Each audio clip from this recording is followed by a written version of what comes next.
손과 이렇게 인사합니다. 우리는 주님께 붙어 있어야 살 수 있습니다. 우리는 주님께 붙어 있어야 살 수 있습니다.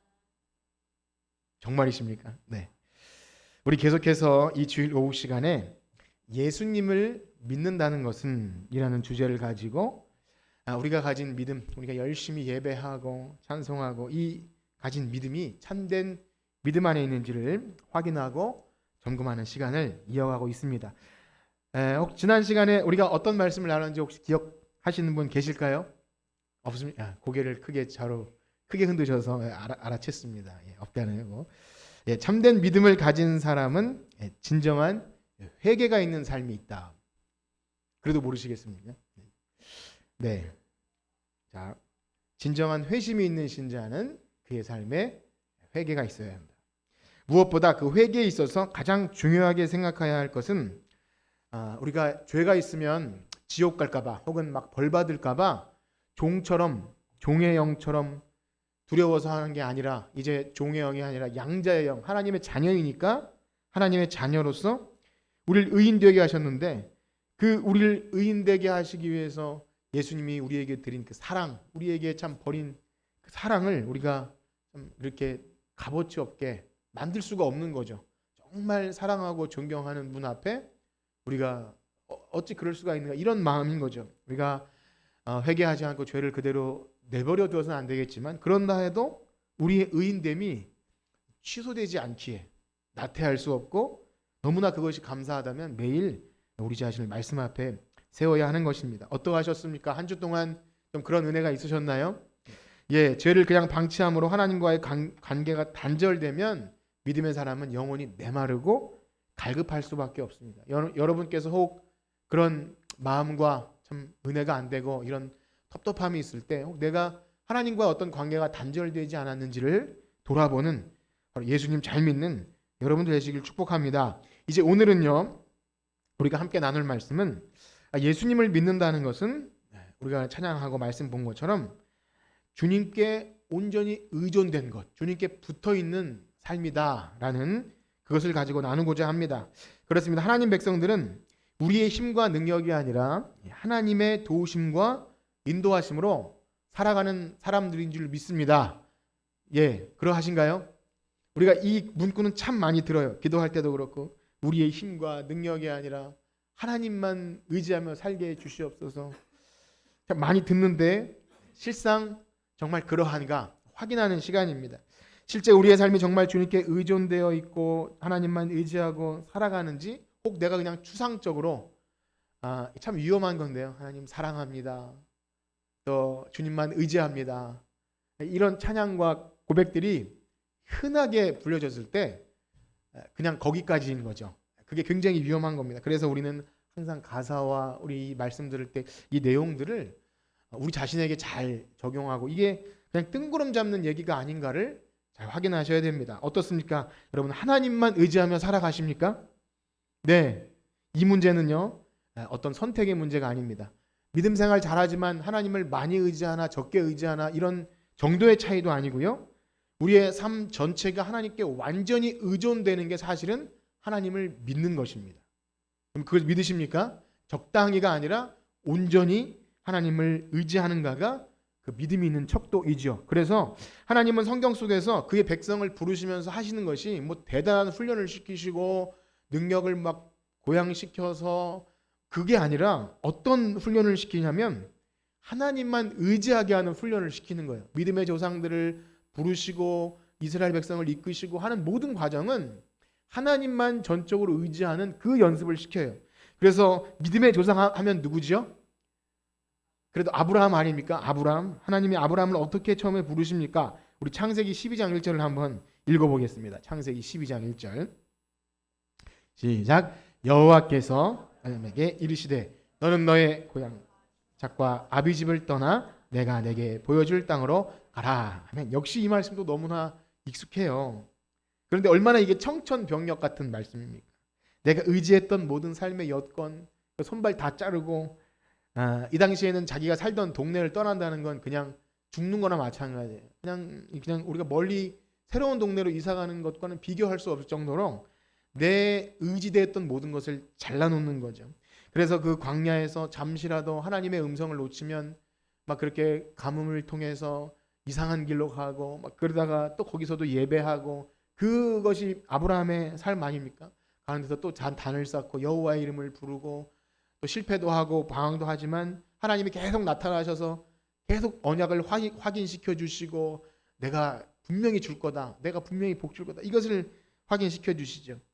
또 믿음의 조상 아브라함이 있고 이삭도 있지만 또 유명한 야곱 있지 않습니까? 야곱, 이스라엘의 그 야곱, 자신의 그 꾀와, 그 이름이 속이는 자잖아요. 자신의 꾀와 재간으로 살 수 있을 것이라고 막 했지만 다 실패해요. 형에게 미움받고 삼촌에게 또 사기당하고 다 이렇게 되면서 누구만 의지하게 합니까?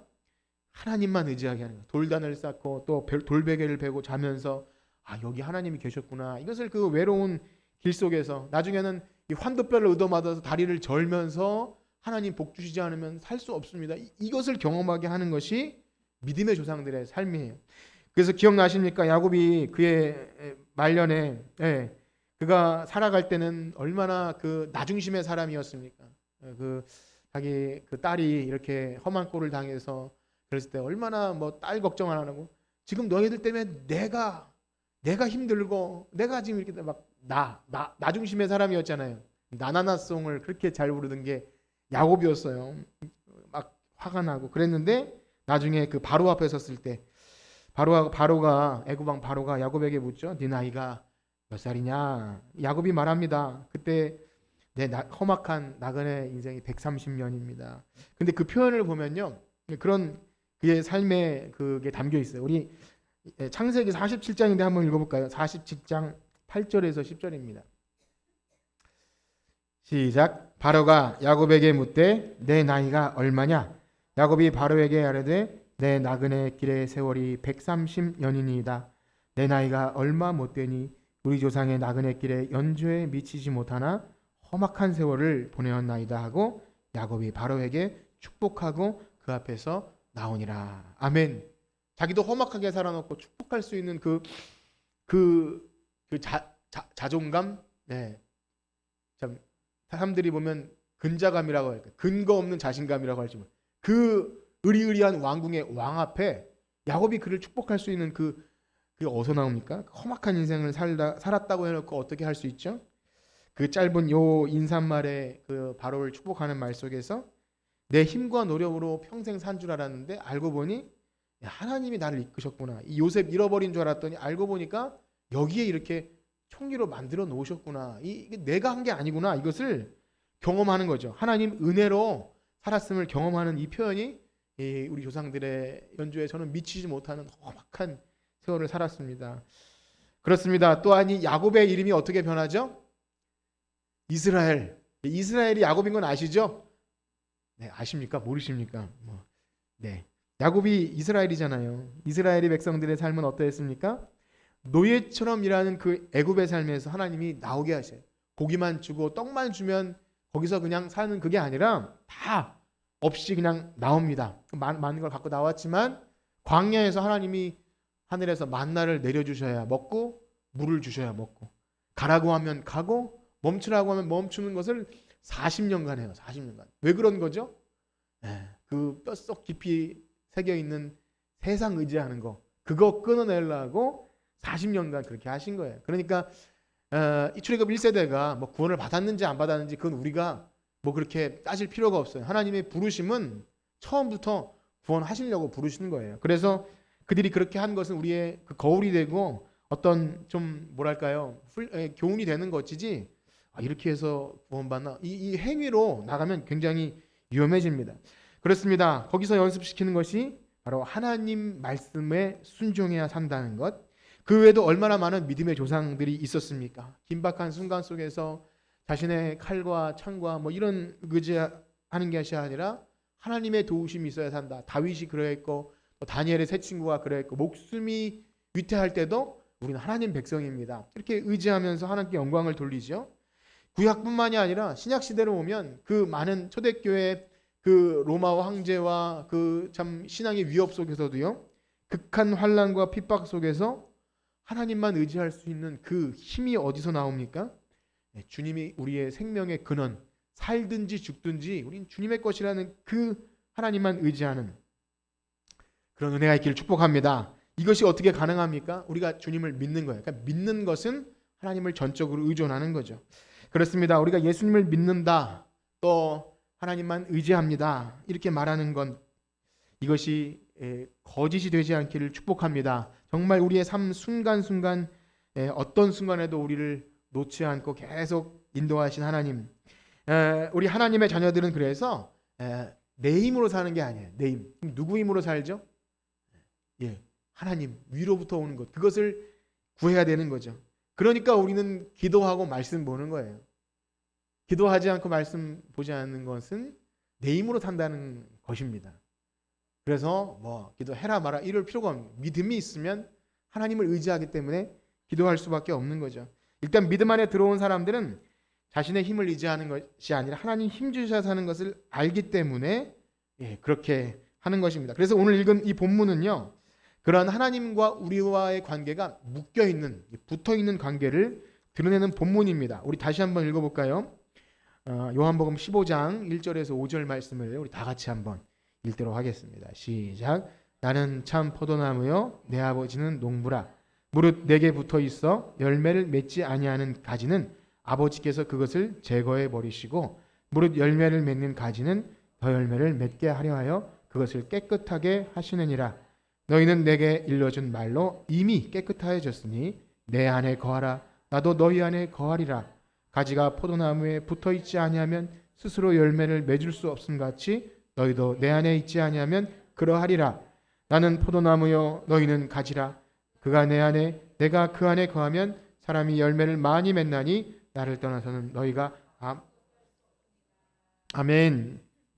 이 포도나무 비유는 너무 유명한 비유이죠. 그런데 우리가 요한복음을 전에 할 때도 말씀드렸지만 이것은 우리로 하여금 열매를 많이 맺으라는 것이 목적이 아닙니다. 그래서 이 포도송이 보면 저는 어릴 때 그 주일학교 그 벽에 붙어 있는 빈 포도송이가 아직도 기억이 나요. 그래서 거기 포도송이를 하나하나 채워가면 상을 받고, 그래서 열매를 많이 맺어야 된다, 뭐 그렇게 할 수 있죠. 그러나 교회는 결코 어떤 경쟁과 내가 어떤 열심을 쌓아서 하는 방향으로 나가서는 안 됩니다. 그래서 우리 주일학교들도 뭘 할 때 이것이 경쟁 혹은 베데스다 연못처럼 1등 하는 사람이 나음 받음 뭐 이런 것이 아니어야 합니다. 무엇이 핵심이죠? 붙어 있는 거. 주님께 붙어 있는 게 핵심입니다. 그러면 열매를 맺게 되는 건 당연하다는 얘기를 하는 것이 이 포도나무 비유이죠. 무엇보다 주님께 붙어 있지 않으면 열매를 맺을 수 없다. 그러니 붙어 있음이 너무 중요하다, 이 말씀을 하는 겁니다. 만약 열매를 맺지 못한다는 것은 참 우리 존재 자체가 그 가치가 없는 거예요. 물론 기능으로 말하고자 함이 아니라 우리의 창조 목적이 무엇입니까? 하나님이 우리를 만드신 목적이 뭐죠? 하나님의 영광이죠. 찬송하고 하나님의 창조의 질서에 따라 이 세상을 의지하며 살지 않고 하나님을 의지해도 살 수 있다는 것을 보여주는 것이 우리를 이 땅에 보내신 목적인데, 우리가 만약에 하나님을 의지하지 않고 아니면 그 안에서 누려지는 그 진정한 평강을 못 누리면 그게 열매를 못 맺히는 거고, 뭐 전도 많이 하라 뭐 그런 게 아니잖아요. 우리의 삶이 구원 때문에 그냥 풍성한 것, 사실 그 안에 있을 때 복음을 전할 수도 있고, 사실 그런 다 부차적인 거예요. 막 복음을 열심히 전도하고 뭔가 해야 내가 믿음이 좋은 것, 그게 아니라 근원이 뭐냐면 하나님께 붙어 있는 것. 이게 아주 핵심입니다. 그렇습니다. 이 말은 겁을 주려 하는 말이 아니에요. 너희들 열매 많이 못 맺어 막 찍어 던져 버릴 거야, 겁 주려는 말이 아니라 붙어 있는 것을 핵심으로 여기라는 것이고, 이게 구원입니다. 주님이 내 안에, 내가 주님 안에 거하는 것. 여러분, 그게 천국 아닙니까? 천국은 뭐예요? 하나님과 함께 내가 그 안에, 그가 내 안에. 우리가 뭐 이걸 어떻게 설명할 수 있겠습니까? 요한계시록이 그렇죠. 거기는 성과 성벽과 성전이 없고 어린 양이 성전 되시고, 그 어떤 상황일지 우리가 다 알 수 없지만 우리가 온전히 하나 된 그런 것이 바로 구원이죠. 그렇습니다. 우리가 주님께 붙어 있는 것이 바로 이 영혼의 구원과 밀접한 관련이 있다는 것입니다. 그렇기 때문에 이 전적으로 신뢰하는 것. 그런데 이것이 실패된 것이 전적으로 신뢰하는 것을 실패한 대표자가 누구죠? 네. 그 사람 때문에 다 죄인 됐잖아요. 그 사람 누굽니까? 아담. 아담이 범한 죄가 그 나무 뭐 열매 하나 따먹었다고 뭐 그렇게 죄냐? 그게 아니에요. 하나님이 선이라고 하고 하나님이 이건 악하다고 하다. 이건 먹지 말고 먹으라고 한 것에 대한 하나님께 의존하지 않은 거죠. 내가 판단자가 되려고 하는 것이 죄입니다. 하나님을 의존하지 않고 내가 선악을 판단하려 하고 나도 내 의지대로 그렇게 하고 싶다. 뭐 사춘기 반항이 아니라 하나님을 의지하지 않는 것이 죄의 본성입니다. 여러분 믿으시나요? 우리가 하나님을 의지하지 않고 하나님대로 살지 않는 것은 뭐 오늘날 아이들을 키우면서 이제 독립심을 키우고 좀 자립심을 기르다 이 차원이 아닙니다. 우리는 다 독립심이 있어야 되고요. 누구 세상 사람 의존하지 말아야 돼요. 그러나 근본적으로 우리는 누군가에게 다 의존하게 돼 있어요. 그런데 누구에게 의존해야 합니까? 하나님이어야 된다. 우리의 생명의 근원 하나님. 그래서 어떤 사람들은 종교가 생겨난 원인을 사람이 나약하고 뭔가 의존적이고 그러니까 뭔가 이렇게 무섭고 막 귀신 있고 그래서 종교를 만들어냈다고 세상 종교 철학자들은 그렇게 얘기합니다. 사람들이 종교를 그렇게 연약한 마음 때문에 만들어냈다. 그러나 하나님 말씀은 뭐라고 하죠? 어리석은 자는 그 마음에 이르기를 하나님이 없다 하는도다.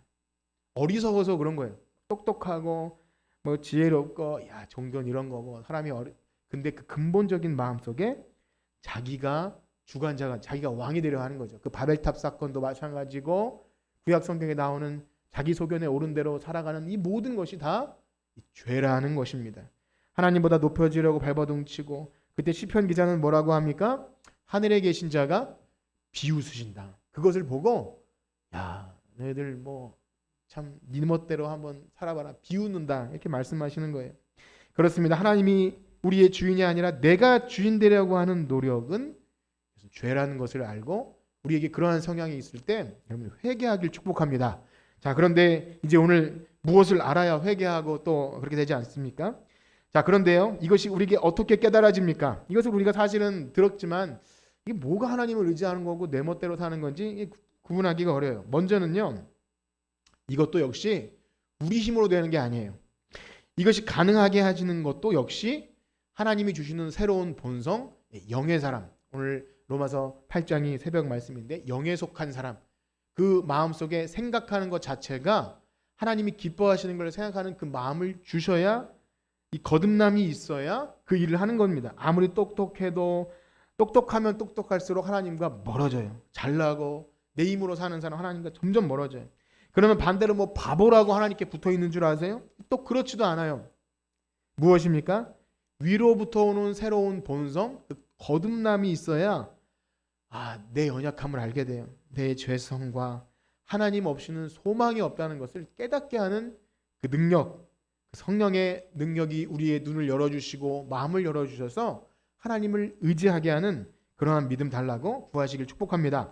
자, 그렇다면 하나님만 의지하고 산다는 것의 그 구체적인 것은 무엇인지 좀 보겠는데요. 이거 참 어찌 보면 추상적인 이야기일 수밖에 없어요. 오늘도 여러분들의 제가 하나님만 의지하십시오. 아멘 하고 돌아가면 이게 도대체 뭔가 그럴 수 있어요. 그래서 제가 이 주제를 위해 읽고 있는 책의 이 저자인 목사님이 이것을 두 가지로 설명하는데요. 뭐 한 가지 두 가지 하면 벌써 좀 따분해지시는데 한번 들어보세요. 하나는 근본적인 삶의 방향에서 주님을 의존하는 것입니다.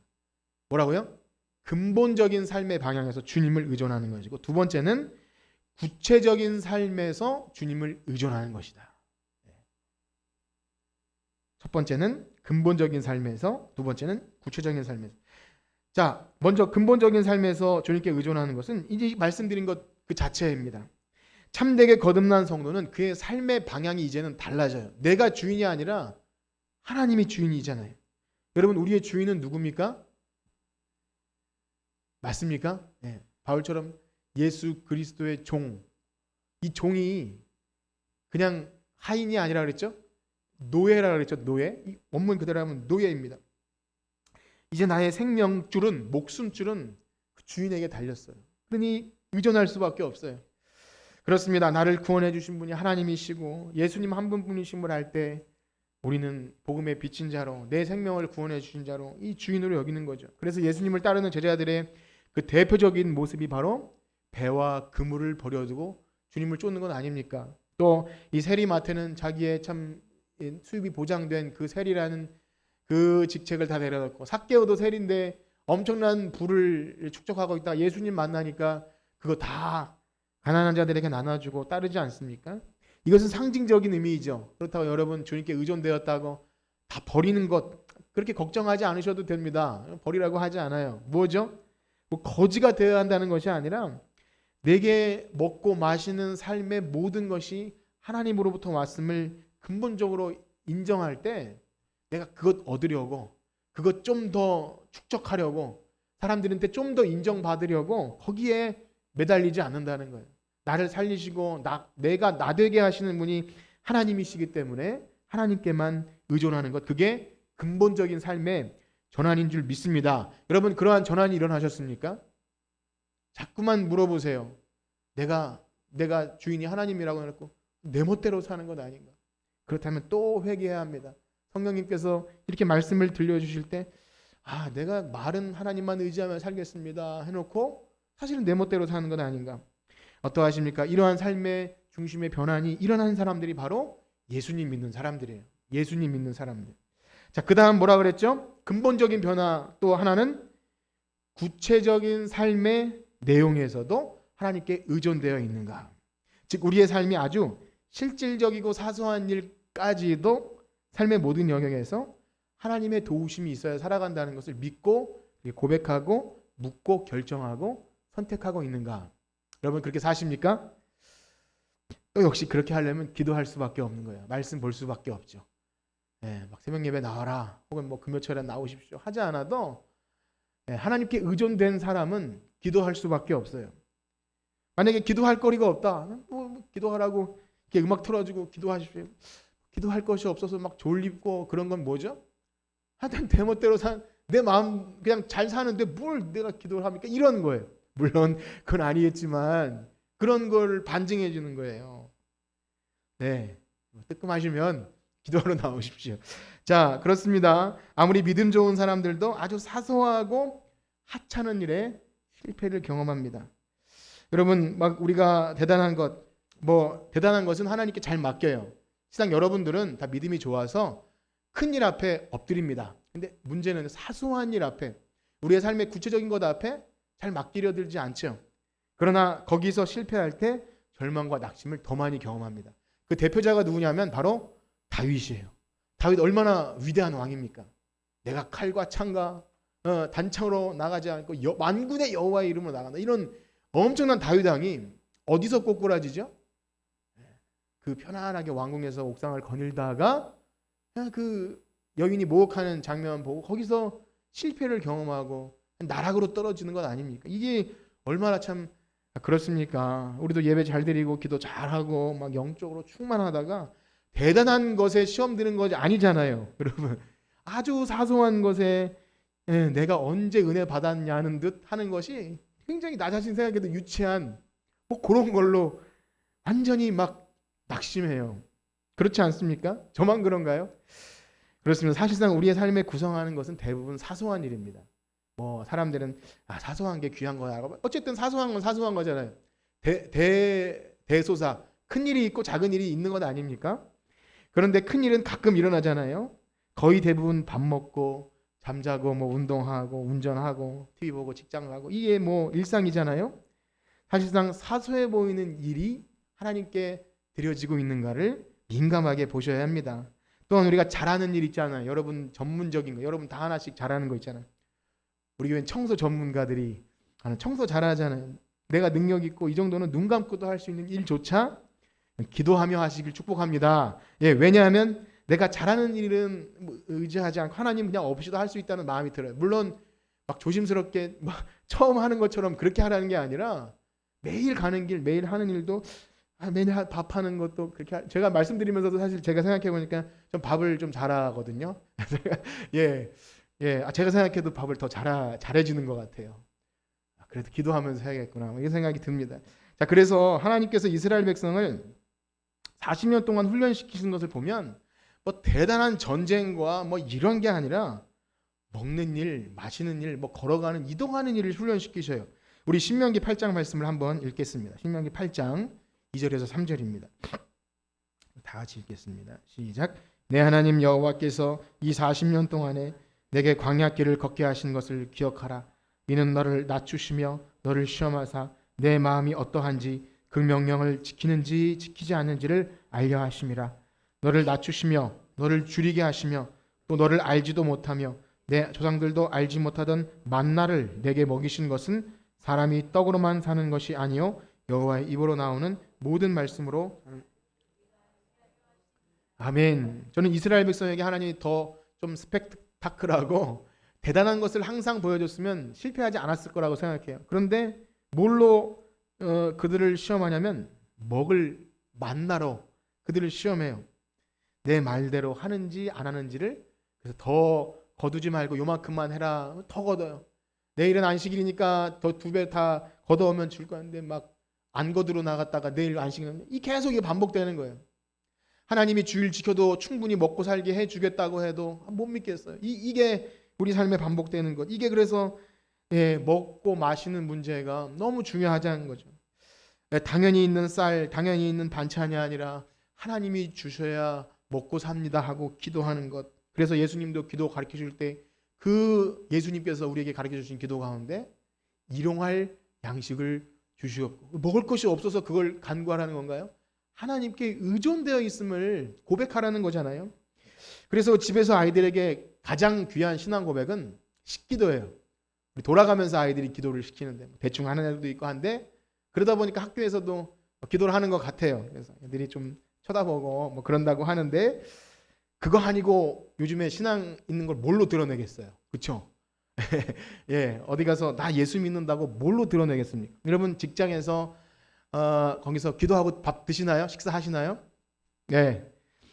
이것은요, 진짜 제대로 전 신앙 교육이라고 믿습니다. 정말 하나님이 우리에게 먹을 것 주심을 인정하는 것은 밥 먹을 때 시작되는 거죠. 그래서 그게 우리 여러분들의 삶 가운데 있는지를 아주 사소한 문제 앞에 이게 하나님 주신 것입니다. 또 이제 더 나아가면 뭐 매일 성경이겠죠. 매일 성경 하라고 하는 것도 이제 슬슬 마찰이 일어나기 시작해요. 이것 가지고 막 아이들하고 충분히 친할 수 있는데도 너 이거 안 하면 안 돼. 학교 가는 것보다 게임하는 것보다 이게 더 중요해. 그러면 마음이 상하잖아요. 아직 그 어떤 확신도 없는 아이인데 그러고 저는 그런 생각이 들어요. 이게 억지로 해서 될 일이 아닌데 이래야 되나라고 생각이 들면서도 기도하면서 야, 너 세상에서 공부 못하고 기술 없어도 하나님 말씀 보면 사는 거야. 이거 아닙니까, 여러분? 이거 하는 거죠. 율법과 그런 것이 아니라 그렇게 된다는 거예요. 가정 예배를 드리는 것 더 좋습니다. 우리의 가정이, 얘들아, 우리의 가정의 주인 엄마가 아니야. 이렇게 말하죠. 야, 우리 가정 그러면 아빠도 아니야. 우리 가정의 주인 누구야? 돈입니까? 우리 가정의 주인은 하나님이라는 걸 인정하는 게 예배하는 거예요. 가정 예배 드리시길 축복합니다.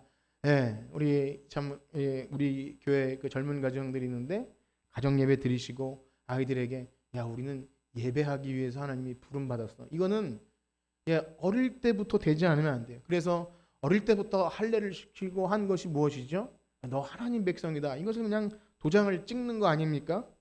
그렇습니다. 밥 먹는 것, 말씀 한 구절 보는 것, 이 보호하심, 하나님의 보호하심 속에 있다는 것을 고백하시길 축복합니다. 그렇습니다. 우리가 사실 잘나서 사는 것 같지만 하루에도 얼마나 많은 위험이 도사리고 있는지 몰라요. 뉴스를 보면 주변에서 들려오는 소식 보면 참 끔찍하죠. 때로는 저도 잘나서 내가 운전을 잘해서 별로 사고 안 나고 다니는 것 같지만 제가 즐겨보는 유튜브가 한물철 TV라고 있거든요. 한문철 TV.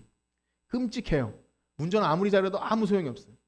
애들이 똑똑해서 학교 잘 다녀오나 싶지만 대낮에도 술 먹고 인도로 뛰어드는 차가 있어요. 그럼 뭐 어떡하죠? 두려운 거죠.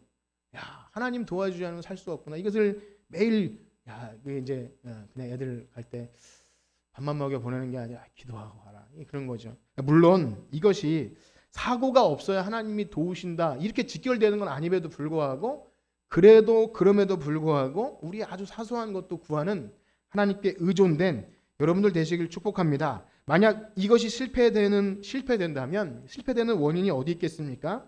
이것도 두 가지만 말씀드리고 마칠 텐데, 첫 번째는 우리의 자신의 결핍을 알지 못하기 때문이라고 생각합니다. 우리 자신의 결핍. 사실상 하나님을 알기 전에는 말씀드린 대로 우리 자신의 결핍을 발견할 수 없어요. 성령이 역사하시면 알게 하는데요. 이 결핍이라는 것은 우리가 심리적으로 연약하고 돈이 없고 이러한 부족함보다도 우리의 죄성으로 인해서 사실은 나조차도 통제할 수 없는 그러한 인격의 부족함이 우리에게 있다는 거예요. 여러분 다 있으시죠? 욱하는 거 있잖아요. 욱하고 성격의 결함과 사랑할 수 없고 인내할 수 없는 이러한 인격적인 문제들, 이것 하나님께 의존되어 있는지를 생각할 때 나의 연약함을 모르면 그냥 그래도 되는 것쯤으로 생각합니다. 내가 얼마나 참 탐심이 있고 성적으로 연약하고 탐욕이 일어나고 폭력적이며 분노가 일어나는 이것을 가지고 하나님께 기도하지 못한다는 것은 영락없이 죄의 유혹에 넘어지면서도 내가 통제할 수 있을 거라고 생각해요. 내가 마인드 컨트롤을 잘하면 될 거라고 착각해요. 그렇지 않습니다. 우리의 죄로 인한 결핍을 분명히 알아야 합니다. 한순간이라도 하나님이 우리를 붙드시는 손을 놓으시면 그 의로운 손이, 우리가 오전에 의인 얘기했지만 하나님이 우리를 의인으로 인정해 주시는 그것이 떨어지고 이건 아니지만 우리가 의인이라서 의인인 게 아니잖아요. 그냥 그렇게 칭해 주셨는데 내가 그런 줄 알고 잘난 줄 알고 한순간이라도 그게 떨어져 나가면 그냥 나락으로 떨어진다는 것을 기억해야 돼요. 그 유명한 잘나간 연예인들과 그 영적으로 뛰어난 목사님들이 한순간에 그렇게 되는 이유가 뭐죠? 내가 영적인 거장이라고 착각하는 거예요. 성인이 어디 있습니까? 우리 죽는 순간까지 하나님이 보호해 주지 않으면 우리 죄악투성이 흠투성이 인생 아닙니까? 이것을 우리가 깨닫기를 축복합니다. 그래야 겸손할 수 있고 하나님 의지하는 거예요. 또 한 가지는요, 우리 눈에 보이는 어떤 물질적이고 환경적인 것 때문에 하나님을 의지하든지 의지하지 않든지 여기에 우리가 어떤 기준이 있는지를 생각해야 합니다. 조금 물질적으로 부족하고 건강이 안 좋고 삶이 곤고하면 웬만하면 하나님을 의지해요. 그런 걸 많이 봐요. 우리 교회 역사 속에도 그런 걸 좀 이렇게 봅니다. 근데 삶이 좀 윤택해지고 먹고 살 걱정이 좀 없고 남들 사는 많지 산다고 생각하면 언제 그랬냐는 듯 내 힘으로 살아요. 저는 그런 것을 이렇게 생각할 때 여러분들에게 참 죄송한 말씀이지만 삶이 빈궁하여 하나님 의지하는 것이 낫지 좀 윤택해서 하나님 떠나지 않았으면 좋겠어요. 그런 집사님들 이런 생각들 어릴 때 보면 이렇게 딸들 데리고 새벽 예배 나오고 그 곤고한 삶을 살다가 어느 날 아파트를 사고 이렇게 잘 되고 했을 때 신앙을 버려버리는 걸 볼 때 차라리 혹독한 겨울에 아까 생각이 나요. 그 눈 내리는데 딸 셋을 데리고 막 새벽 예배를 가는 거예요. 그런 신앙인데 잘 나가는 거죠. 보험도 잘 팔리고 우리 교회에서도 좀 보지 않습니까? 그렇게 개구리 올챙이 쪽 생각하지 못하고 집과 이런 거 있으면 내가 내 힘으로 사는 건 줄 알고 하나님 없이도 살 것처럼 그렇게 한다면 그때 참 물질이 밉더라고요. 차라리 이건 참 저주 같아서 그런데 차라리 어려웠으면 하나님 의지하지 않았겠는가? 물론 제 생각입니다. 그러나 사랑하는 성도 여러분, 하나님 의지하는 데 있어서 참 진짜 신실한 신사는 물질이 많아져도 명예가 올라가도 겸손하더라고요. 그걸 봅니다. 그래서 여러분 그런 축복을 합니다. 여러분의 삶에 어떤 부하든 좀 가난하든 어찌든지 건강하든 안 건강하든 그것이 기준이 아니라 어떤 순간에도 하나님 의지하기를 축복합니다. 한 주간 살아가시면서 여러분들에게 그런 또 주문을 해드립니다. 다음 주 물어봐도 모르시더라도 사소한 일에 혹시 내가 하나님께 의지하지 못하는 것은 없는지 여러분 일상을 한 주간 살면서 겸손하게 돌아보길 축복합니다. 먹고 살 걱정 없을 수 있습니다. 그런데 혹시 내 감사의 마음이 식어지지 않았는지, 혹 내가 잘하는 전문적인 일은 하나님 없이도 할 수 있을 것처럼 하지 않는지 저도 돌아보겠습니다. 돌아보고 무엇보다 우리가 잘 빠지는 유혹들, 잘 범하는 그 죄의 유혹들 앞에 그걸 기도하지 않고 그냥 그렇게 아무것도 아닌 것처럼 나 의인이니까 괜찮아 이런 식으로 하는 게 의인 칭의가 아니라 그랬어요. 하나님 앞에 정말 내 신앙이 흔들리지 않도록 겸손하게 죄의 유혹을 이기고 마귀의 유혹을 이기고 살게 하여 주시옵소서. 이렇게 기도하고 살아가시는 여러분들 되시 축복합니다. 우리 나의 안에 거하라 함께 찬송하시고 기도하고 마치겠습니다. 나의 안에 거하라.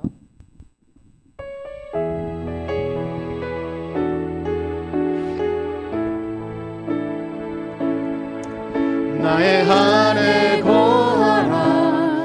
나는 내 하나님이니 모든 환난 가운데 너를 지키는 자라. 두려워하지 말라. 내가 널 도와주리니 놀라지 마라. 내 손 잡아. 다시 한번 고백합니다. 나의 안에 거하라. 나의 안에 거하라. 나는 내 하나님이니 모든 환난 가운데 너를 지키는 자. 두려워하지 말라. 두려워하지 말라. 내가 널 도와주리니 놀라지 말라. 놀라지 말라. 내 손 잡아주리라. 아멘. 내가 너를 주명하여 불렀나니 너는 내 것이라. 내 것이라.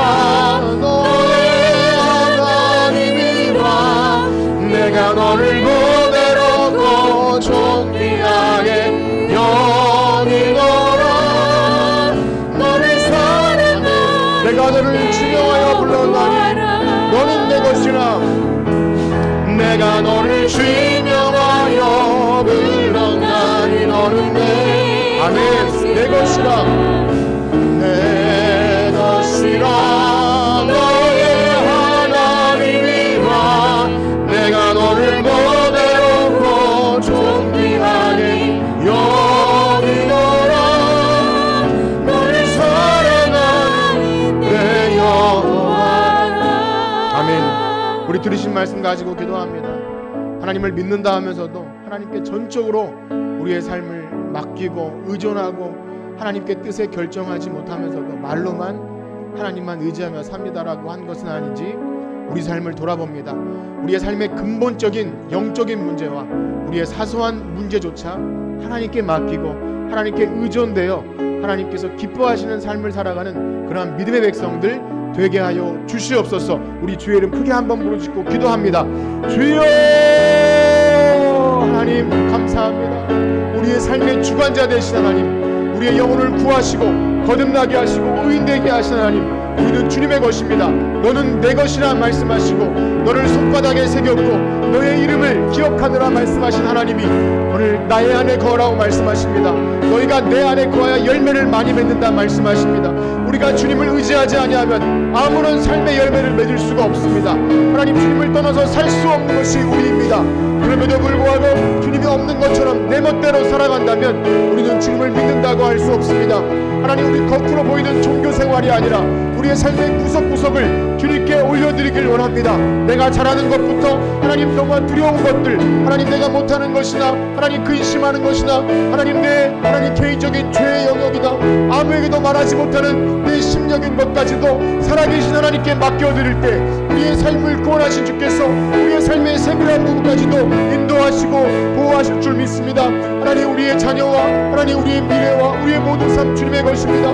내가 내 잘난 것에 살았다고 생각하지만 하나님이 잠시라도 그 사랑의 손길을 놓쳐버리면 우리는 죽을 수밖에 없습니다. 하나님, 오늘도 보호하시고 한 주를 보호하시고 살아가는 순간순간 하나님의 도우심만 있어야 산다고 하는 주님께 전적으로 의존된 하나님 백성 되게 하여 주시옵소서. 주님 감사합니다. 주시옵소서. 이제는 우리 주 예수 그리스도의 은혜와 하나님의 무한하신 사랑하심과 성령님의 교통하심이 오늘 예수님을 믿기에 우리의 삶 전체를 주님께 의존하여 하나님만 의지하여 살기를 작정하는 성천교회 성도들 머리머리 위에 이제로부터 영원토록 함께 있을지어다. 아멘.